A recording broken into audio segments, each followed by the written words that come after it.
All right, Sarah Schilke, you are on Driven to Ride. Thanks for being here. Oh, this is such an honor. Thanks for having me. Well, the honor is all ours. It's you are a force to be reckoned with in the motorcycle industry, and let's just start right from the beginning. What do most people know you for? What would you say is your claim to fame? Well, I feel like what I hear a lot is that since I've been in motorcycling and the industry for 30-ish years, Hmm. I'm considered a pioneer in women's motorcycling. I was One of my claim to fames is I am the first woman who was ever elected to the Motorcycle Industry Council Board of Directors. I've also been recognized by the AMA in a traveling women's motorcycling exhibit. I was named Bonnier's 50 Makers of Motorcycling and Dealer News's Top 100 Women in Motorcycling.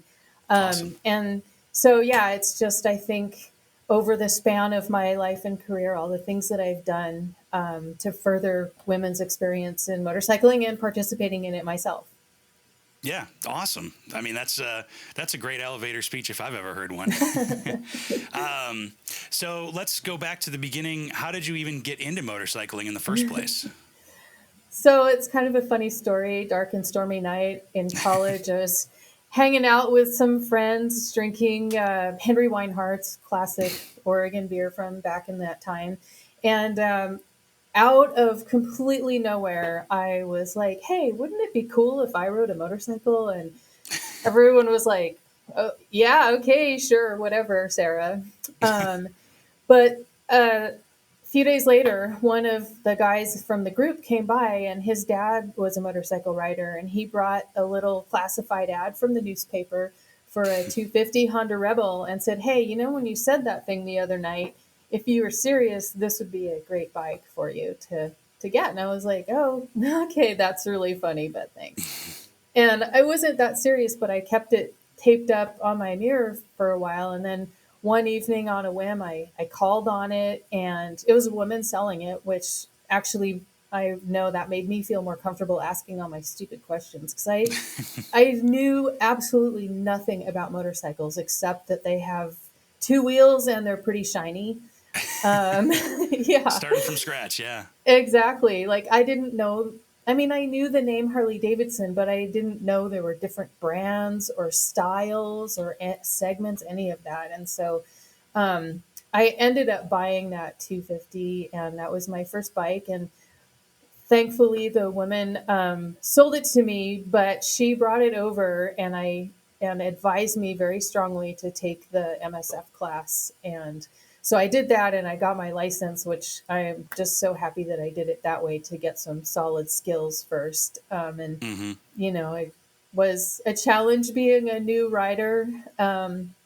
And then I met a neighbor of mine who rode a motorcycle, and that became the only other person I knew with a motorcycle. So we had some adventures, and that expanded my knowledge that it wasn't just something that you ride around town, but you actually ride it for fun. And the first time I rode out to the coast was like, wow, this is a whole new world I didn't know about. And so yeah, and then that kind of got me into it. And my friend was going through the training to become a motorcycle safety instructor. So I got heavily involved with the training community right off the get go. And that just, yeah, kind of got me hooked, and I stayed in it. And I got my next bike was a 700 Nighthawk, and I got it about a month later. So I worked really hard and bumped up really quickly. But yeah, I was Yeah. pretty hooked right off the get go. Yeah, yeah. Do you remember a moment like when you first threw a leg over a bike, or that one of the first rides where you like knew this was going to be like a thing forever?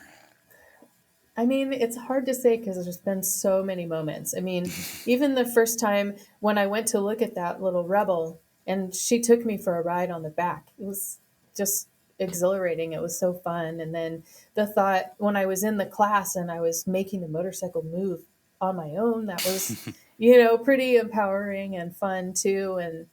And then I think every time you experience something new, like that first ride to the coast, or even the first time I was like, oh, I want to ride my motorcycle. I think I need more shampoo. I'm going to run to the store. It's like every little new experience you have, I think, makes you get even more hooked. Yeah, sounds like really the momentum of the excitement and the utility and the adventuring of a motorcycle Hmm. really is what did it for you. So, Yeah, exactly. Exactly. so is that kind of how you then being an MSF instructor and getting involved with the MSF? Is that kind of how you got started in the motorcycle industry? So it was part of it. Right around the time that I started getting into the becoming an instructor, I was also graduating from college and kind of Hmm. trying to figure out my next steps. And right around that time, a staff position came open at Team Oregon, the training program in Oregon.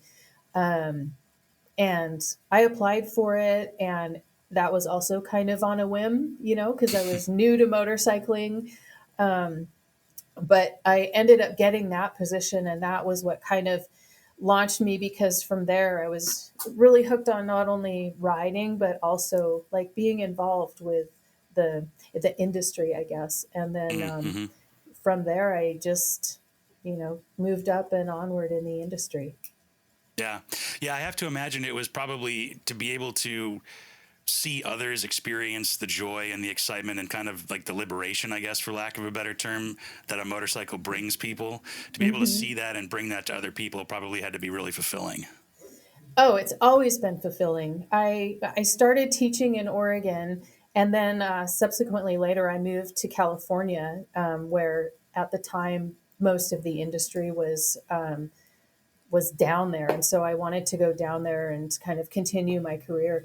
And I worked in training down in California as well. And so over the course of 13 years of being involved with it, it was just like every class you get to experience that joy and excitement and that like first light bulb smile of all the students in the class. So it's really fun. Anyone out there in the world, if you've thought about becoming a motorcycle safety instructor, do it. It just gives back. It's so much fun. Yeah, yeah. It's funny you talking about the class and stuff. It's been a while since I took my basic motorcycle class, but I did the same thing. I took the MSF basic class when I was 17. Had to have my parents sign off on it.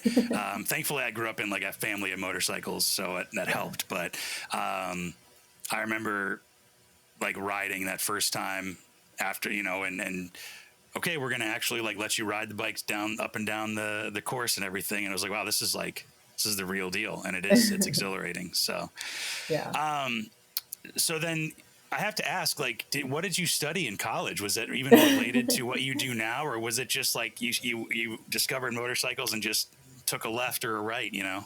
I mean, in some ways, I took a left. In other ways, it was kind of meant to be, because in college, I was an exchange student early on, and so I studied German and I spent some time in Germany. And then my degree was in sociology, with a focus on social research, and then Interesting. a secondary German degree also. And so I also kind of leveraged that, because then I was started in the motorcycle industry, and I pursued jobs with German companies. So I think I've been at 4 or 5 German companies in Wow. motorcycling at this point. And I went back to get a graduate degree in marketing and advertising with a small focus on social research. And so it kind of all played together to build this kind of trifecta of like motorcycling, Germany, and marketing.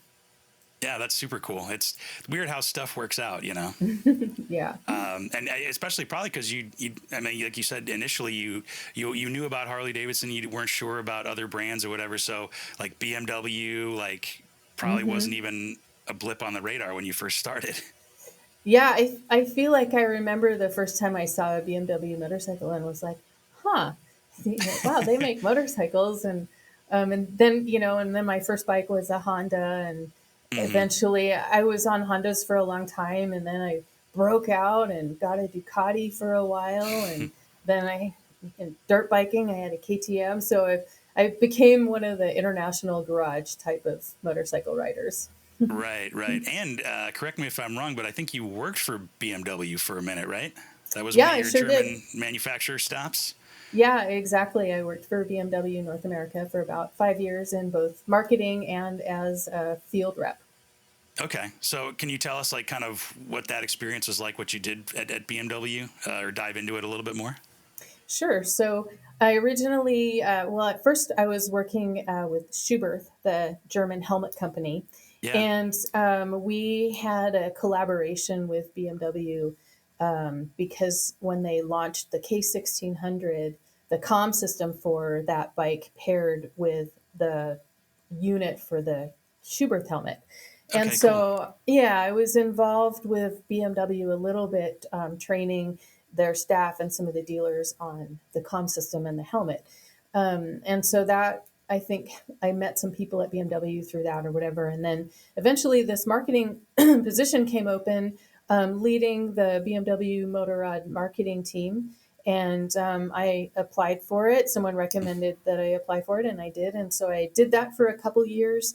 Um, and that was based in the East. And I'd been living in California for about 17 years, and then I moved back east for a couple of years. And I was finally starting to think I need to figure out how to get back to Oregon because my parents are getting older, and they were starting to have some, health issues and stuff. And so then a field position came up in Oregon with BMW. So I took that, and I was able to move back. And so I was calling on dealers in the northwestern 1/5 of the U.S., which is a pretty Yeah. huge territory. But Yeah, for sure. yeah, that was just a really fun job. And then eventually, SW Motec contacted me because they wanted to start a U.S. operation here on the West Coast, and so I jumped on board with that, and that's where I am today. Yeah, I was going to say that's your current position if you can't tell from your shirt and then from the van behind you a little bit that we Oh, can see. oh yeah, exactly. So, and SW Motec is luggage and tank bags and things of that sort, right? Can you talk a little bit about what you guys do?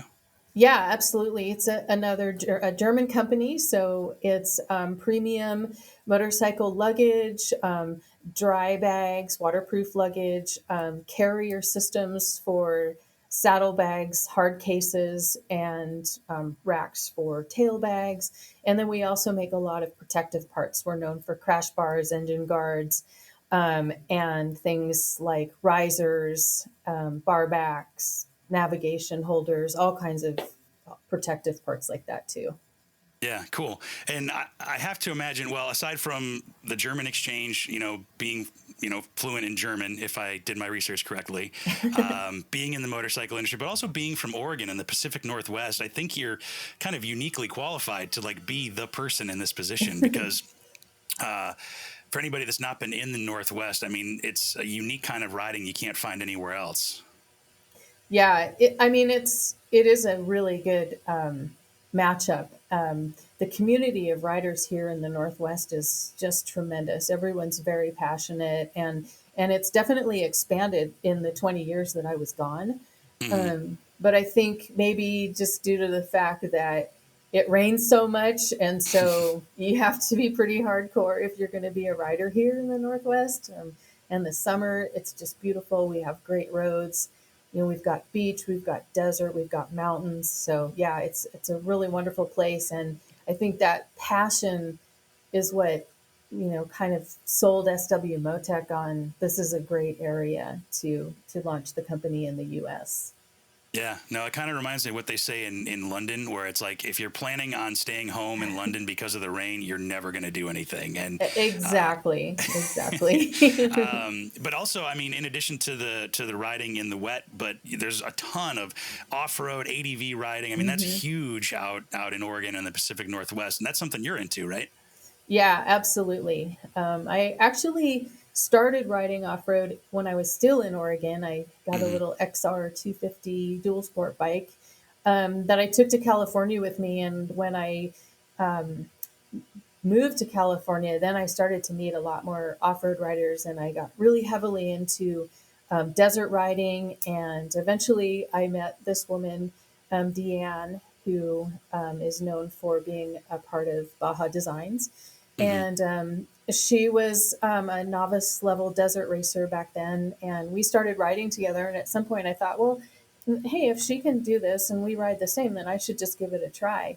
And it was really fun, and it helped me kind of being a new person in California. I could haul my bike out to the desert races. There'd be people there to help me unload it. I could do the race, follow my own ride, just follow the flags, and people to help me um, in the pit crew, and then like help me load my bike back up at the end. And there's a sweep crew. So it was kind of like I could do it on my own, but there was a community of support. So I pursued that for a number of years and kind of rose up in the ranks of the desert racing community in Southern California, and dabbled a little bit in motocross too, as kind of cross training. Yeah. So that was fun. And one year I came up and did a women's motocross national at Washougal racetrack, which is kind of Oh, like wow. my home track in the Pacific Northwest. So that was pretty special. But yeah, it's been fun being involved with all elements of that, and then combining street and off road and dabbling in adventure riding. I did quite a bit of that when I was at BMW, and that's really the core audience for SW Motec riders right now. I mean, we have products for sport bikes, standard bikes, new bikes, old bikes, cruisers, but ADV is kind of like the core right now. Yeah, yeah. So, do you have a preference for street, off road, adventure? I mean, you've done it all, which is super cool. And but is there one? If you had to pick one, do you have a preference, or is it everything? I get asked this question all the time, and it remains the most difficult question to answer. And Sure, I feel like whatever I happen to be doing at the moment is my favorite thing that I feel like I can't live without, whether it's sure. street or dirt or whatever. So, Yeah, yeah, yeah. yeah.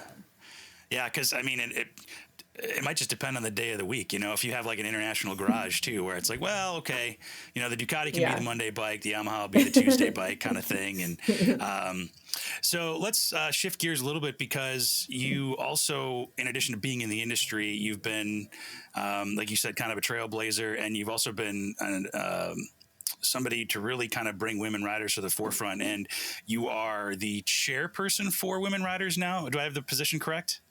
Um, Mostly correct, yes. I'm Okay. actually a co-owner of it with Aaron Sills, the renowned land speed racer. Hmm. And so Women Riders Now started in 1999. And the one of my Shiros, Genevieve Schmidt, is Hmm. behind that. And it was originally a print publication. I became aware of it probably in the early 2000s, when it was Woman Rider was a print publication Okay. that Genevieve had helped launch from what it was before that. And then she took it from print into the digital world in 2006. And I was always a big fan of Genevieve and woman writer at the time, and I followed her, and she was very supportive of me and the things I was doing in the career, in the industry, and in my career, and just in writing. And so eventually Genevieve wanted to kind of move on and pursue other things, and I was on her radar, and so we eventually put this together, and I brought Aaron on board, so I kind of handle more of the content side of things, and Aaron handles the advertising kind of side of things. But we're a small team. We've got Trish Zalewski, also a longtime industry journalist and designer, and so she's our editor. And Nice. we've continued Genevieve's momentum and maintaining its place as the premier publication slash community for everything women in motorcycling. Awesome. Yeah. Can you tell me kind of a little bit more about what you cover in the publication, and some of the content that you bring out to the world? Sure. It's basically like any other general interest publication, but ours is by women for women. So we do bike reviews, we do gear and product reviews. We have a feature that is very popular, the new rider section. So we have a lot of great resources for people who want to get into motorcycling or have just gotten into it and Hmm. need some tips and advice. We also have a reader story section where we profile women writers, and it's really interesting to learn about other women's stories, how they got into it, how it's changed their life, that kind of thing. So, yeah, we've got a national calendar of events, specifically women events or events that have a section specifically for women. And then we've got a pretty comprehensive list of all the clubs and organizations nationwide for women riders. And we even have a hot job section that Oh, highlights cool. some career tips and is a way to help women who do want to get into the motorcycle industry kind of find their way in and navigate around that too. So it's Yeah. very comprehensive. That's everything. Yeah, that's super cool. Well, speaking about the motorcycle industry, I think one of the most interesting things, at least for me, is that it's kind of like this nebulous thing. Like you don't know how to get into it, but I Hmm. think there are a lot more cool jobs and positions and ways to start a career or pivot your career over to the motorcycle Yeah. industry than people think. Would you agree with that? I would. Yeah, definitely. I think when people think about working in the industry, they think of the manufacturers and that's it. But Right. Do you, looking back over, your multi decades in the motorcycle industry, do you have advice or, guidelines or anything that if somebody was looking at getting into the motorcycle industry, how they would kind of intentionally get into it? for sure, I think there's a misnomer that a lot of people have about like, oh, I love riding motorcycles, so I should work in the industry. And there's a couple of things about that that I like to advise people. And one is like just being a passionate motorcyclist isn't enough. You have to have skills that the companies need or are looking for. So it's kind of combined, like the passion and the skills. Sure. And then a lot of people think like, I'll get a job in motorcycling and I'll just be paid to ride motorcycles all the time. But there are a few positions like that. But in the end, it's still, selling widgets, I guess is a good way to put it. Sure. And, a lot of people sometimes can find that you're actually getting into the business world. And so sometimes you might not even ride as much because you won't have as much free time or you'll be traveling more, things like that. So I think it's important for people who want to get into the industry to have a realistic perception of what it's like. But that said, I mean, as far as selling widgets goes, being selling motorcycles and motorcycle related products is certainly more fun than pencils and dishwashers. Sure. Yeah. Yeah. It's a job, but it's a fun job. And Exactly. that's Yeah. important. So, yeah, just because I Yeah. remember, had I known kind of growing up that there were so many different ways to get into the motorcycle industry, that I would have tried to do that. But Hmm. it's one of those things, and if you can help people, at least see that there are more opportunities out there using the passions that you have is something that I Hmm. always try to help out with people. So, um, Yeah. what so you said with traveling, you spent some time over in Europe, worked with a lot of German companies. Hmm. Have you done a lot of motorcycling in Europe? I have, yeah. Kind of on my own. I've ridden around Germany a bit for a while I was living there. I had a bike, Hmm. so I've done a lot of riding like that. There's an organization called the Women's International Motorcycle Association, and they have rallies every year. It's in a different country or continent. Hmm. So I've traveled to a couple of those, which is fun because arranging a bike. So ridden pretty much all over Europe and Finland, and I went to Japan one year with that. Cool. Yeah, obviously I've ridden in Canada and even Alaska, but yeah, so it's a really fun way to see and experience a foreign culture and community. Yeah, for Um, sure. yeah. Do you notice any differences between European motorcycling and American motorcycling, or Japanese motorcycling and American motorcycling, for that matter? Um, Japanese motorcycling was fun because that was the first time I rode a motorcycle on the opposite side of the road, Right. Right. Yeah. which was Actually, I found it easier to adapt to than I had expected. But yeah, it was initially a challenge. And then reading signs and things was a challenge. As far as Europe goes, I feel like Europe, the culture is a little bit closer to our culture than the Japanese Okay. culture is. Hmm. Um, but it's definitely different. For example, Europeans are much more transportation oriented in terms of motorcycling. So whereas Americans are much more leisure oriented, Europeans, commuting on a motorcycle is normal, and having bikes that are decked out for commuting is more normal. And I think it's also more normalized for women to be motorcyclists in Europe. You see the Interesting. dealers carrying more products for women, and women aren't stopped everywhere and asked if they rode that there or why they ride, and Yeah. all those things. So That it's yeah. funny because that comment. I mean, you hear it on YouTube or you hear it out in the world. It's like you see somebody standing next to a motorcycle, and it's like, you rode that here? Yeah. Like who? Well, I'm just decked out in head to toe in motorcycle gear. No, Yeah. I'm just standing by it for no reason. So I just that always that still surprises me. I could hear that a million times. And it's unfortunate that that happens, but it still unpleasantly surprises me. So It's a very strange phenomenon, yes, for yeah, sure. yeah. Um, well, let's talk about some other trips that you've taken. What is like Mhm. the favorite trip that you've taken, or maybe the most epic trip that you've taken in your motorcycling career? Yeah, I would say that's probably like the other super hard question to answer, Hmm. especially because I've done so many epic rides over the years.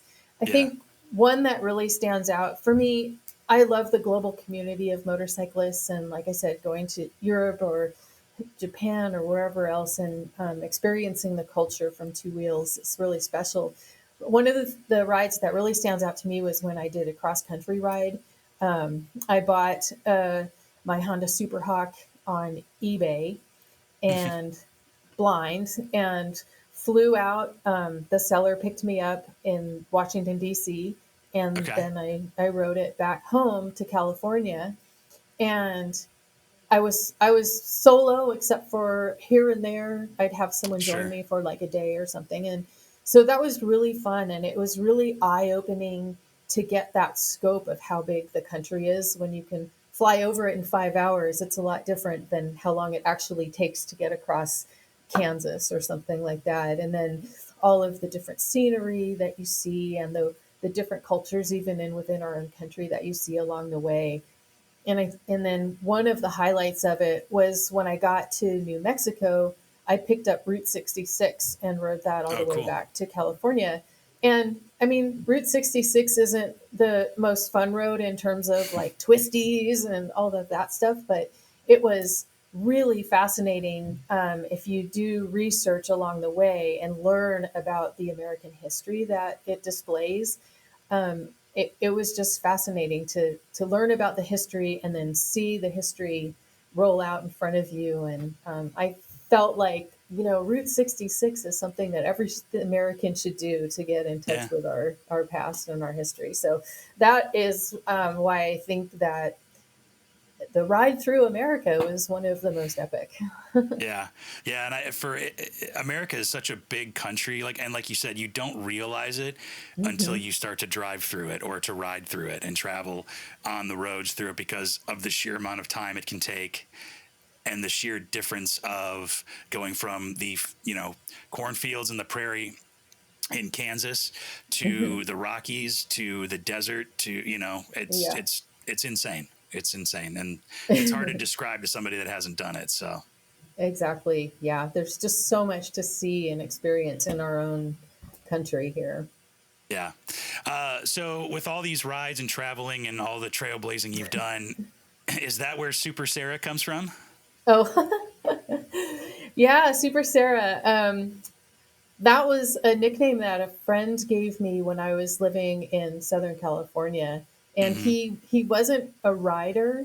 And he was just blown away by the fact that I rode. And then when I was getting into racing Yeah. and that I was trying to work in the industry, and he was like, wow, you do it all. You're just like Super Sarah. And so he started calling me that, and it kind of spread. But then eventually, one of my boyfriends actually got a set of desert racing leathers with Hmm. my with Super Sarah on them, and so then it's kind of spread throughout the desert racing community. And sometimes I'm like, oh, I don't know about that, and so whenever I didn't wear those leathers, people would complain like, I couldn't find you out there. I didn't know where you were. So, Yeah. it just kind of stuck, and it spread beyond the racing community into my day to day life, and it's kind of stuck over decades, which is kind of silly and kind of fun at the same time. Well, I think it's well earned from everything that you've accomplished. And Thank you. do you ever look back? And we're kind of skipping ahead a little bit, but do you ever kind of look back at everything you've done and all the things that you've accomplished, and like, like, wow, like I've done this, I did all this, I traveled here, I was part of this organization. Have you ever kind of like had that moment?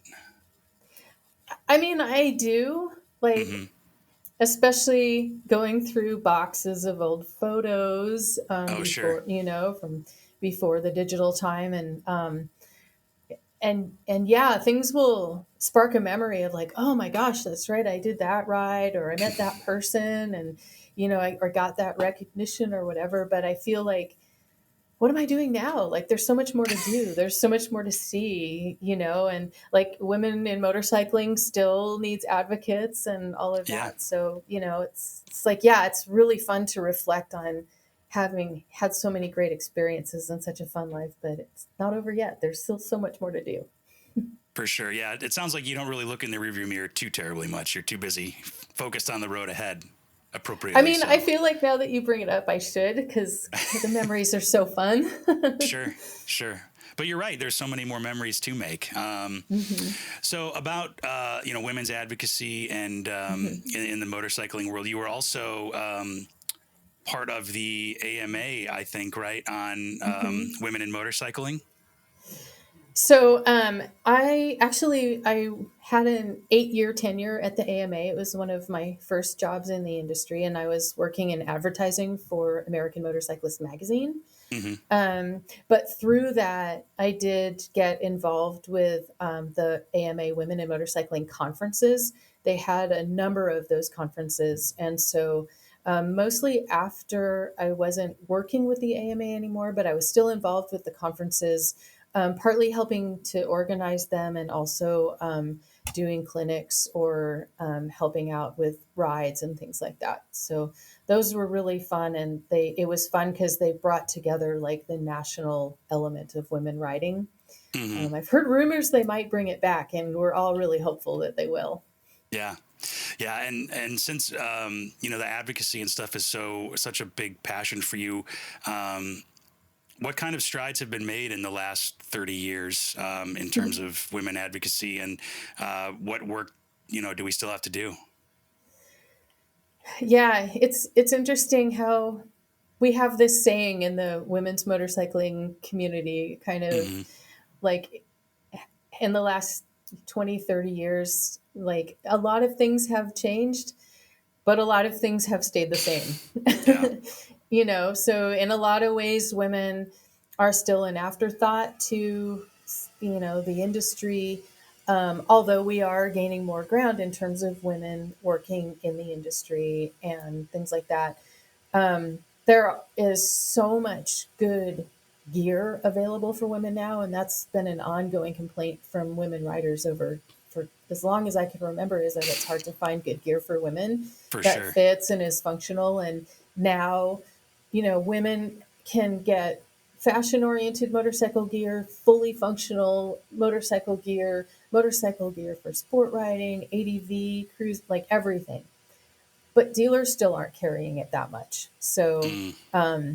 that's one of the things that hasn't really changed. And that's frustrating. But one of the things that has changed with the onset of social media is now it's become easier for women to connect with each other. It's become easier for the brands who do have gear for women to promote it directly to the audience. Um, and so there's some changes in that. I also think that the growth that we're seeing in women's ridership right now can be attributed to social media also, because it's so much easier for women to connect with each other and not feel kind of isolated. Like, how do I get into this? How do I find people to ride with? And Yeah. they advocate for each other a lot too, and help each other learn and grow. So yeah, so there's been a lot of change. There's still more change that can come. Yeah. Yeah. And hopefully, I think we were talking to Bridget McCutcheon, Hmm. if you're familiar, and she was talking about being part of a new generation of riders. And I guess Yeah. I should qualify. She is or is working to officially be the youngest person to circumnavigate the globe on a Hmm. motorcycle, and also setting the world record for the youngest woman to be Hmm. circumnavigating the globe. Took her like a year and a half. Amazing story. Yeah. It's a previous episode of ours. But she talked about being part of this new generation of riders who Hmm. just wants to get out there and just Hmm. experience things. Are you seeing that in the motorcycling world right now?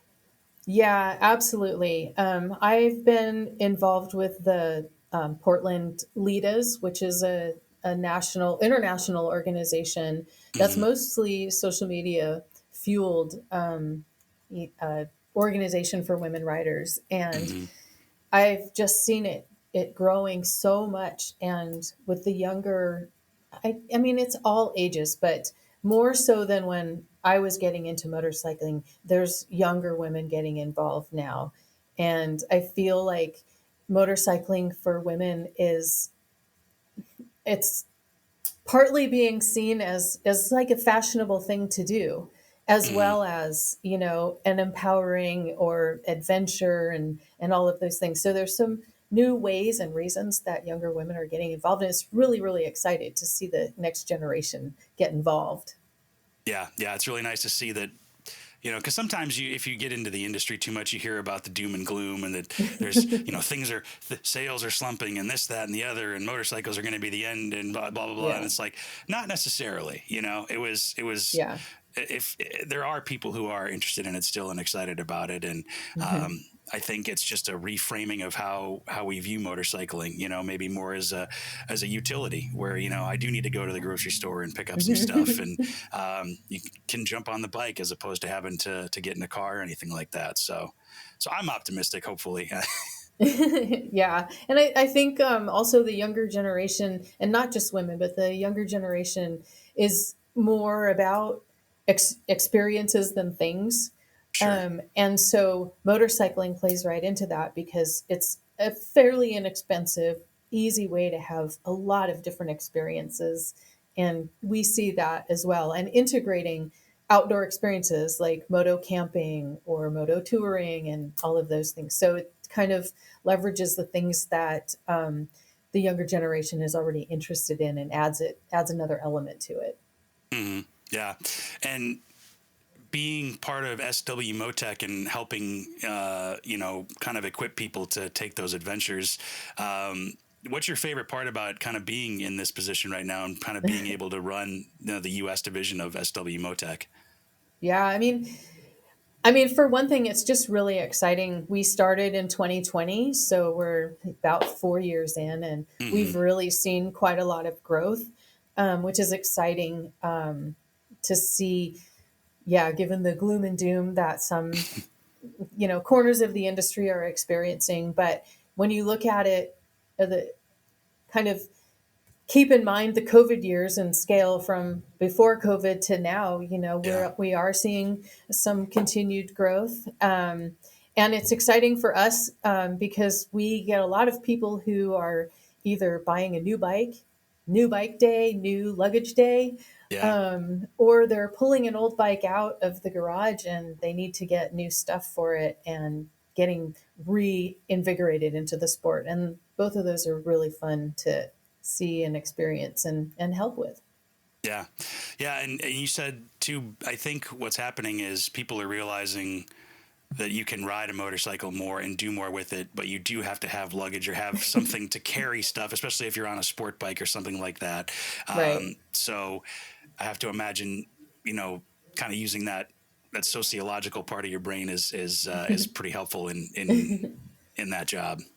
Yeah. And I think it's fun for all of us here to help customers match their their riding style and their needs to the different options that we have. Hmm. Because people think like, oh, I need something to carry this in, without thinking about all the other considerations of like, well, how far are you going to travel? Are you traveling in warm weather, wet weather, both? What style is your bike? Like, how much riding? Do you want it to be able to easily come on and off and switch out, or is it going to be permanent? So, like, there's all these things that, considerations that we get to help people with that they might not think of when they're initially thinking, like, how do I carry my laptop? Right. Yeah. Yeah. And you do have to kind of stop and think about, okay, yeah, wet weather, dry weather, long trip, maybe just riding to the office and back. What are those considerations? But I think there is more options than ever before now, and ways that Yeah. you can pack a motorcycle to fit your needs. So, Yeah. since you've been in this role and everything, do you still get to go out and ride a bunch, or maybe not as much? You have any big trips planned coming up? Yeah, I do. And actually, I try to ride to work fairly frequently, even though Hmm. in the winter, I feel like it almost takes longer to bundle up than it does to actually do the ride. But, I still try to not put my bikes up for the winter Sure. and keep cycling through. But I do like to travel a lot, obviously. So next month, I'm planning to do a dual sport ride in Death Valley.